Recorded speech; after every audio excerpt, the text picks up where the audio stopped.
Dear my fellow Nigerians, I have refrained from engaging with vitriol, scorn and suspicion directed at me online because I was not raised to trade in lies or to indulge in false narratives.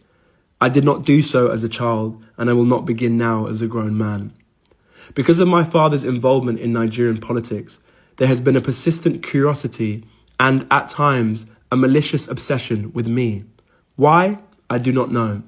I have no social media presence and no interest in maintaining one, so I rarely correct these falsehoods. But perhaps it is time I address them. I understand that gossip follows those connected to public life, but let me remind you, my father is the one in politics, not me.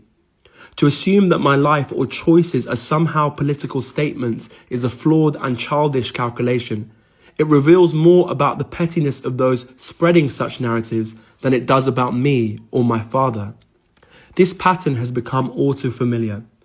Individuals opposed to my father seize ordinary photos of me, images that are neither hidden nor secret, and repackage them with false stories. These are not revelations. They are not exposés. They are simply misrepresentations, fiction spun from pictures. I have seen this happen to others, but experiencing it myself repeatedly is deeply unsettling. Still, I want it to be known clearly, what is being circulated is gossip. I am an actor and a writer by profession. Many are surprised, given the businessman, entrepreneur, and economist my father is. I'm sure he imagined I might follow that path. Yet, though my career is far from what he envisioned, he fully supports me. Unlike many children of Nigerian politicians, I have never relied on nepotism. I was raised to know that my father's wealth is not mine and that I must build my own life. My chosen path is in theatre and filmmaking, so far from the world he inhabits. An industry that embraces diversity of class, race, sexuality and identity. I portray characters vastly different from myself. Yet some online use these roles against me and my father, presenting fiction as fact. I trust any rational person can see how absurd this is. More importantly, Nigeria has far greater issues than idle speculation about what Peter Obi's son is doing.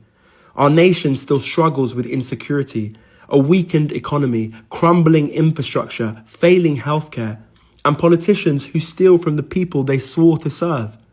And yet, for some, the priority is to spread gossip about who Peter Obi's son appears with in a photo. This is a distraction from the real crisis that matters to all Nigerians. The truth is simple. Peter Obi's son appears in photos with his friends and his work colleagues, nothing more. If people wish to invent otherwise, I hope they sleep soundly, knowing they are spreading lies. Nor I or my father are perfect men, and as a father and son we have our differences, but I can attest to his integrity and his relentless desire to lead Nigeria out of its current hardships. In our home as a child, the lesson was always clear. Face your work, do it honestly, and contribute to the good of others. That is what I will continue to do.